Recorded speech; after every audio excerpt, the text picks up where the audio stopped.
नमस्कार, स्वागत है आप सभी का। मैं हूं आपके साथ कुमार कृणाल धीरज और आप देख रहे हैं लोकतंत्र। लोकतंत्र में आज बात करेंगे मतदाताओं के महाभारत की। जी हां, बात बिहार के संदर्भ में ही होगी। बिहार में इस साल के अंत में जो विधानसभा चुनाव होने हैं और उसको लेकर किए जा रहे एसआईआर को लेकर ऊहापोह की स्थिति एक आम नागरिक के मन में तो बरकरार है ही, तमाम राजनीतिक पार्टियों के मन में भी वही सेम स्थिति है। बिहार में वोटर लिस्ट पुनरीक्षण को लेकर राजनीति बेहद गरमाई हुई है। इसी बीच नेता प्रतिपक्ष तेजस्वी यादव ने बड़ा बयान देते हुए कहा है कि अगर अनियमितताएं नहीं रुकी तो महागठबंधन बिहार विधानसभा चुनाव का बहिष्कार कर सकता है। तेजस्वी ने कहा कि जो कुछ भी वोटर लिस्ट को लेकर हो रहा है उस पर हम खुलकर विचार कर रहे हैं। हम अपने दल के नेताओं से चर्चा करेंगे और चुनाव बहिष्कार का विकल्प खुला रखा है। ऐसे में चुनाव का कोई मतलब नहीं रह जाएगा। तेजस्वी यादव ने कहा है कि वे और बिहार की जनता इस उम्मीद में थे कि मुख्यमंत्री नीतीश कुमार खुद सदन में जवाब देंगे, लेकिन ऐसा नहीं हुआ। सरकार के जवाब का सीधा मतलब है कि वह चुनाव आयोग की पूरी प्रक्रिया को सही मान रही है, जबकि हम लोग इसे फर्जीवाड़ा मानते हैं। एक जगह बैठकर लाखों फॉर्म भरे जा रहे हैं, एक दूसरे के सिग्नेचर किए जा रहे हैं और कई वीडियो हमारे पास हैं जिन्हें हमने जारी भी किया है। वहीं बिहार विधानसभा में आरजेडी और भारतीय जनता पार्टी के विधायकों में झड़प हुई। तेजस्वी यादव और सम्राट चौधरी आमने सामने आ गए। विधानसभा में हंगामा हुआ और दोनों पक्षों के विधायक एक दूसरे के खिलाफ नारेबाजी करने लगे। बिहार विधानसभा के अंदर उस वक्त हंगामा हो गया जब आरजेडी और बीजेपी के विधायक आपस में भिड़ गए। तेजस्वी यादव और सम्राट चौधरी के बीच तीखी नोकझोंक हुई। सत्यापन का फॉर्म दिखाते हुए तेजस्वी यादव ने कहा कि 11 तरह के डॉक्यूमेंट मांगे हैं, लेकिन कितने तरह के डॉक्यूमेंट और ये इतनी संख्या में डॉक्यूमेंट आम आदमी के पास हैं, ये आप बताइए। उधर निर्वाचन आयोग ने स्पष्ट किया है कि किसी भी मतदाता या किसी मान्यता प्राप्त राजनीतिक दल को 1 अगस्त से 1 सितंबर तक 1 महीने का समय मिलेगा, ताकि यदि बीएलओ या बीएलए द्वारा किसी पात्र मतदाता का नाम छोड़ दिया गया हो तो उसे शामिल किया जा सके। अगर बीएलओ या बीएलए द्वारा किसी मतदाता का नाम गलत तरीके से शामिल किया गया हो तो उसे मतदाता सूची से बाहर रखा जा सके। यानी किसी भी योग्य मतदाता का नाम जोड़ने और अयोग्य मतदाता का नाम हटवाने या राजनीतिक पार्टियों की शब्दावली में कटवाने के लिए महीने भर का समय है। तो मतदाताओं पर छिड़ा यह महाभारत और बिहार बन रहा है इसका गवाह। जिस तरह से एसआईआर को लेकर के हो हंगामा, लगातार हर रोज उसकी तस्वीरें सामने आ रही हैं, सबकी टिप्पणियां, कमेंट्स सामने आ रहे हैं, राजनीतिक दलों के बीच रसाकशी की तस्वीरें सामने आ रही है, वह यह बताने के लिए तो ज़रूर काफ़ी है कि बिहार के संदर्भ में ये पूरा का पूरा प्रोग्राम सभी राजनीतिक दलों के गले नहीं उतर रहा। और ऐसी असमंजस की स्थिति में यदि तेजस्वी यादव यह कह रहे हैं कि वह चुनाव बहिष्कार का भी विकल्प खुला रख सकते हैं तो यह सवाल वाकई में गंभीर है। इसी मुद्दे पर आज हम चर्चा करेंगे। हमारे साथ हमारे खास मेहमान जुड़ चुके हैं। जनता दल यूनाइटेड के तरफ से बतौर प्रवक्ता प्रतिभा सिंह जी हमारे साथ जुड़ी हैं। भारतीय जनता पार्टी के तरफ से बतौर प्रवक्ता राहुल आनंद साहब हमारे साथ जुड़े हैं। राष्ट्रीय जनता दल के तरफ से बतौर प्रवक्ता शाहान परवेज साहब भी हमारे साथ जुड़ चुके हैं। आप सभी खास मेहमान का स्वागत है। शुरुआत आनंद साहब आपके साथ। आप साझेदारी में हैं, यदि बिहार के सरकार की बात की जाए, आप वहां पर साझा गठबंधन की सरकार चला रहे हैं। भले ही लीडर नीतीश कुमार हो, लेकिन नीतीश कुमार की चुप्पी ही विपक्ष को सबसे ज्यादा खल रही है इस पूरे मुद्दे पर जिसकी हम चर्चा कर रहे हैं। आखिर बिहार में यह जो हो रहा है यह तमाम विपक्षी दलों के गले क्यों नहीं उतर रहा है, आम लोग इसे समझने में कठिनाई क्यों महसूस कर रहे हैं और यह सब कुछ इतना जल्दी क्यों हो रहा है, यही तो बात है सर। ओपनिंग कमेंट आप ही से।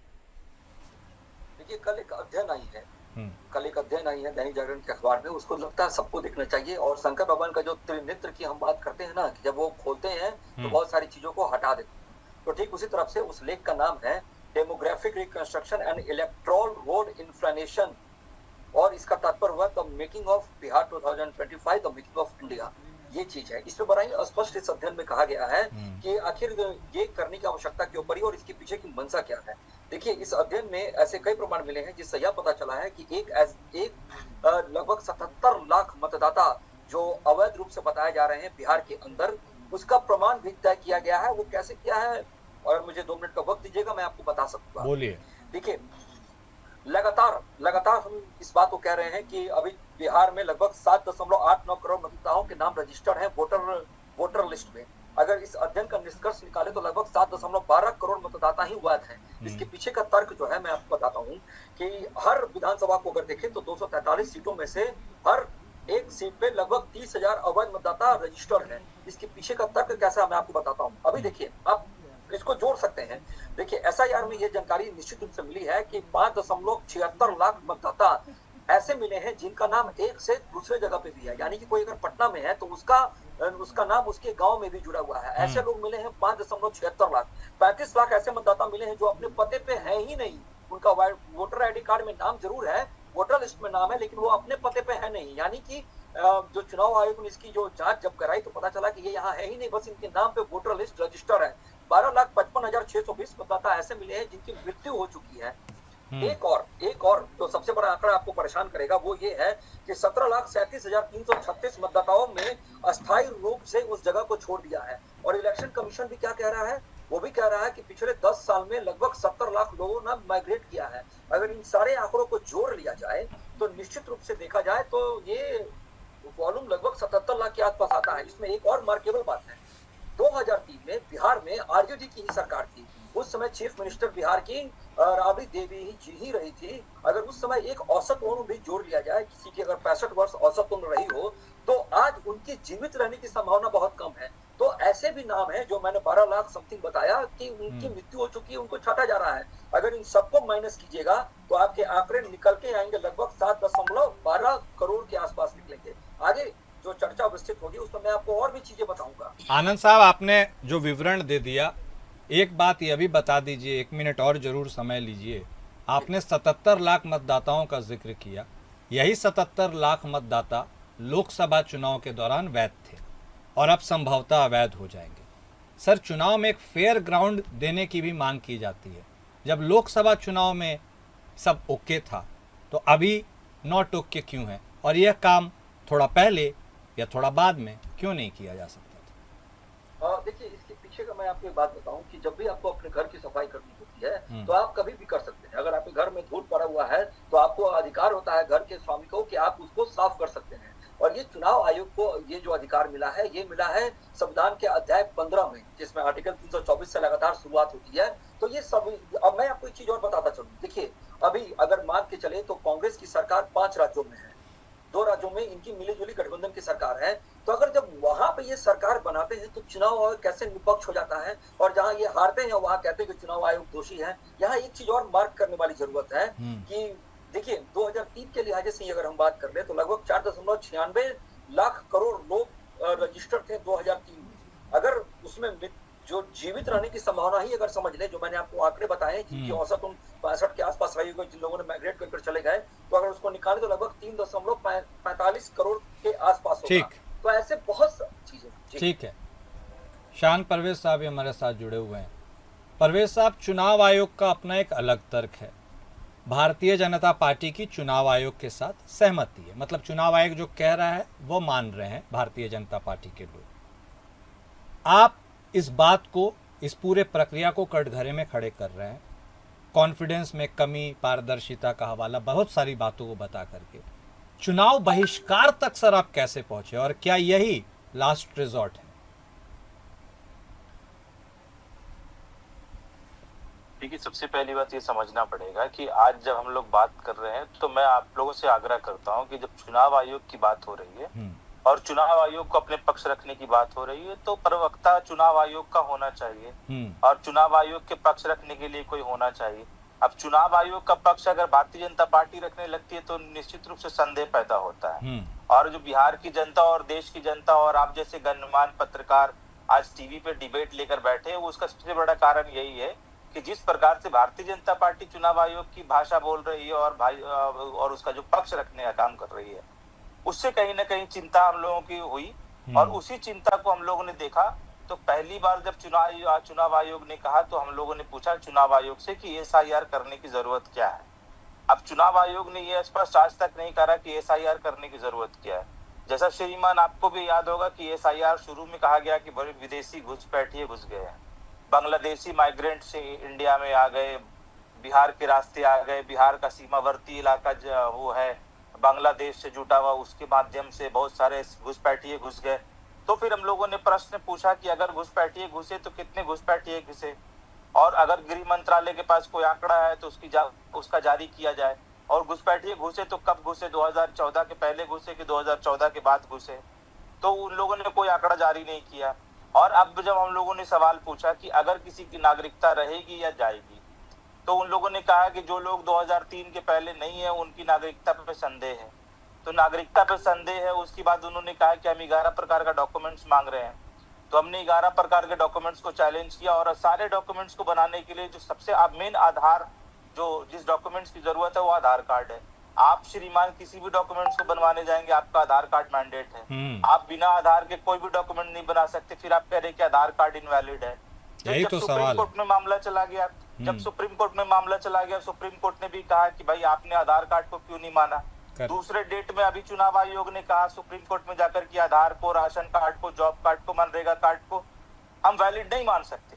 अब बताइए कि अगर आधार कार्ड इनवैलिड होगा तो आधार कार्ड तो पूरे देश में लागू है, तो अगर आधार कार्ड इनवैलिड होगा श्रीमान तो केवल बिहार के लोगों का आधार कार्ड इनवैलिड माना जाएगा, तो पूरे देश में आधार कार्ड इनवैलिड कर देना चाहिए। तो सिर्फ बिहार के साथ ऐसा पक्षपात क्यों? चुनाव आयोग तो पूरे देश का है, चुनाव आयोग तो बिहार का है नहीं, और गृह मंत्रालय तो पूरे देश का है, बिहार का तो गृह मंत्रालय है नहीं। तो कुछ कुछ जिम्मेदारियों को लेकर इन लोगों को स्पष्टीकरण देना होगा कि कौन आदमी किस प्रकार के काम को कर सकता है। शायद इन लोगों को आपसी तालमेल नहीं है या सरकार चलाने का सूझबूझ नहीं है कि कौन किसको क्या करना चाहिए और किसके जिम्मे का कौन सा काम है। अब ये लोग आ गए कि माइग्रेट हो गए थे और जो लोग चले गए, कुछ लोग को मृत्यु हो गई, कुछ नए लोग हुए, वो उसके लिए जो हवाला दे रहे हैं अभी आनंद जी बैठ के यहाँ पर, मैं कहता हूँ कि ये तो डेली एक्सरसाइज था चुनाव आयोग का, ये डेली एक्सरसाइज का काम था कि कौन लोग माइग्रेट कर गए हैं, किन लोगों का नाम जुटना चाहिए, किन लोगों का नाम नहीं जुटना चाहिए। बीएलओ ऐसा नहीं कि आपका 5 साल में पहली बार सक्रिय हुआ है, आपका बीएलओ श्रीमान हमेशा सक्रिय होता है। और जिन लोगों को अपना नाम माइग्रेट करा के शिफ्ट कराना होता है, अगर वो स्वेच्छा से करा रहे तो अच्छी बात है। बीएलओ को डेली बाय डेली नजर रखना होता है, बीएलओ की बहाली होती है, इस पे और नियुक्ति होती है लोकल बीएलओ की।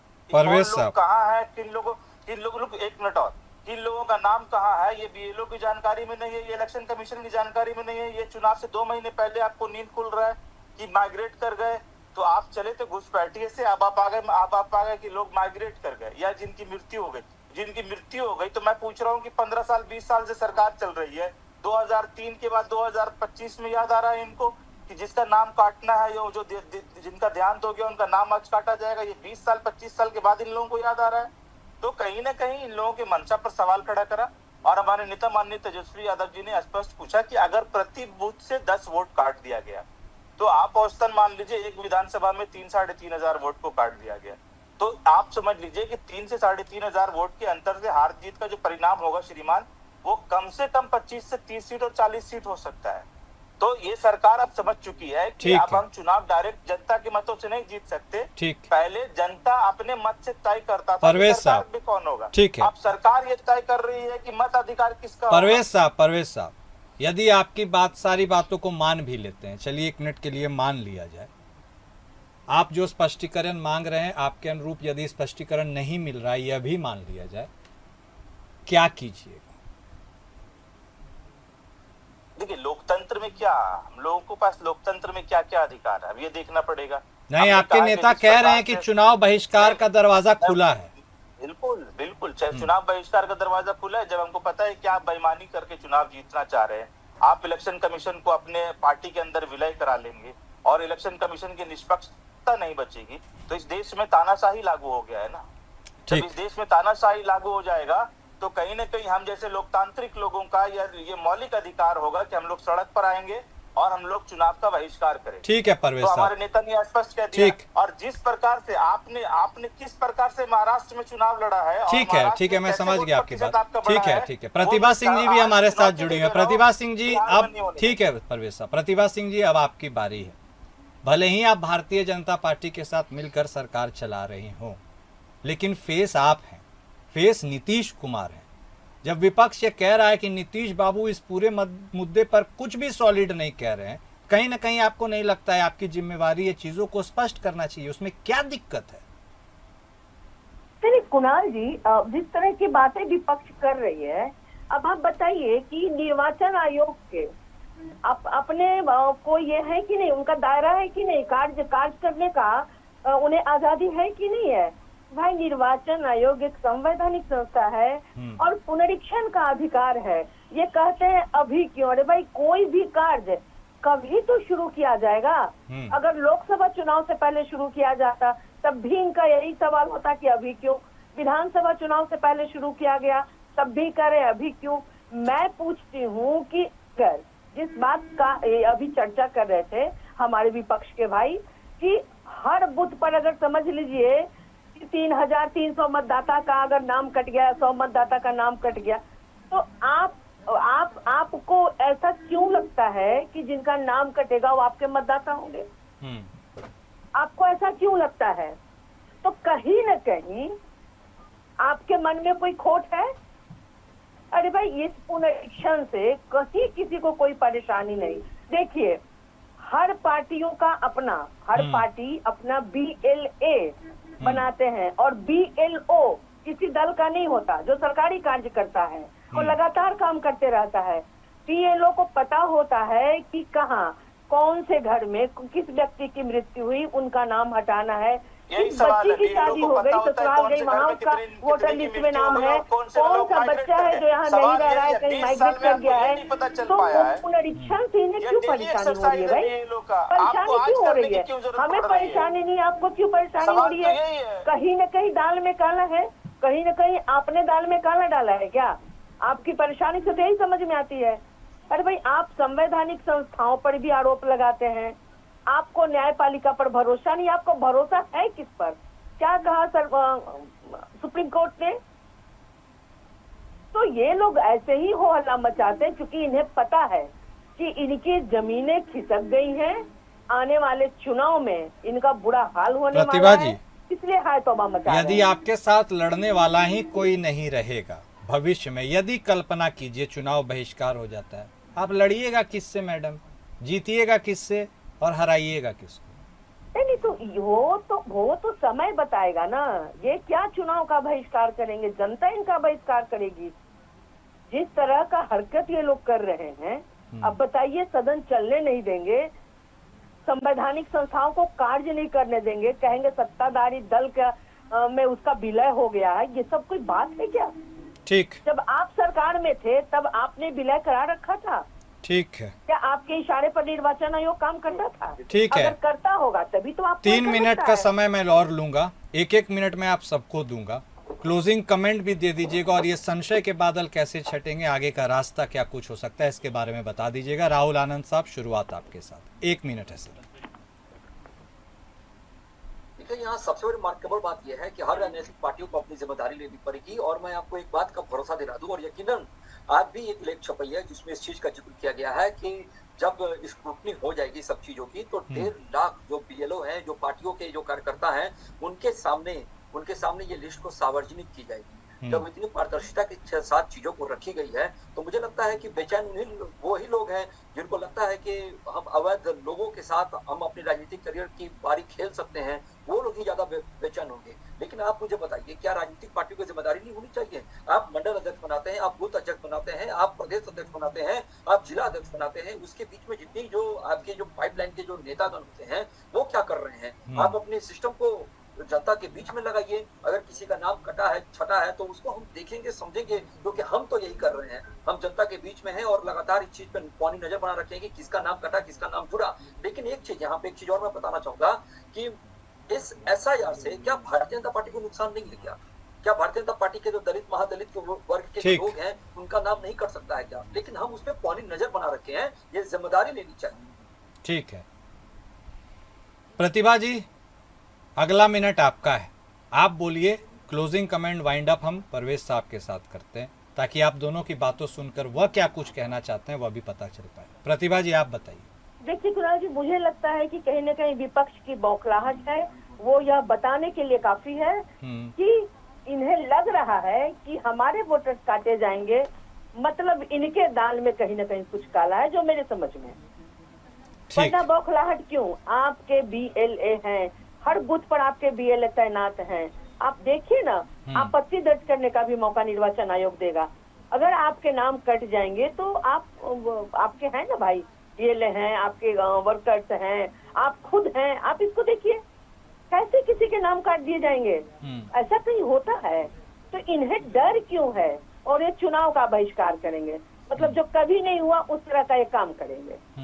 तो जनता इनका बहिष्कार करेगी फाइनली। ऐसे भी जनता बहिष्कार की हुई है सत्ता से, इनको कितना दूर फेंकी हुई है जनता ने, इनके इन्हीं सभी आचरण से। अब इनका एक विधायक सदन में बैठ करके बोलेगा सदन किसी के बाप की है। अब बताइए, हमेशा असंसदीय भाषा का प्रयोग करना है, असंसदीय कार्य करना है, कल्चर इनके अंदर है ही नहीं। बस इन्हें हो हल्ला मचाना है। सरकार पर भरोसा इसलिए नहीं है क्योंकि जब इनको मौका मिला था, देश और राज्य की जनता ने इन्हें मौका दिया था, इन्होंने यही काम किए थे, इसलिए इन्हें लगता है कि ऐसा होता होगा। वरना वर्तमान सरकार बहुत ही क्लियरिटी के साथ कार्यों को करती है, हर चीज विजिबल है, कहीं कुछ छुपा के नहीं हो रहा है। मैं तो कहती हूँ ये आश्वस्त रहें, इनके साथ कहीं से अनफेयर नहीं होने जा रहा है। ये फालतू हल्ला मचा रहे हैं, इन्हें चुनाव की तैयारी करनी चाहिए और जनता की अदालत में जाना चाहिए। ठीक है परवेज साहब, साफ तौर पर सत्ता पक्ष की दोनों पार्टियां बिहार में कह रही हैं कुछ अनफेयर नहीं होने वाला है, निश्चिंत रहिए। निश्चिंत हैं आप? देखिए श्रीमान, मैं मानता हूं कि सत्ता पक्ष के लोगों का ज्ञान का भारी अभाव है या सत्ता चलाने का अनुभव बहुत कम है, और जिस प्रकार की भाषा का प्रयोग वो कर रहे हैं उनसे उसकी बेईमानी और उनकी जो बेईमानी है वो साफ साफ झलक रही है। और ये कह रहे हैं कि लोकतांत्रिक लोकतांत्रिक लोकतांत्रिक, अरे लोकतांत्रिक और लोकतांत्रिक होने का दुहाई आप देंगे?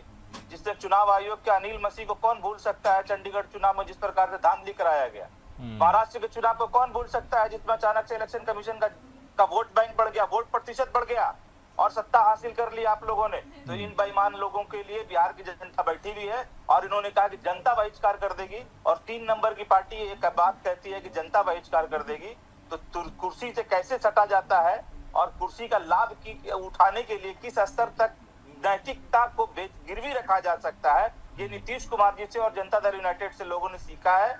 और उसका जवाब अभी 2020 का करारा जवाब 2025 में देने के लिए लोग तैयार बैठा हुआ है।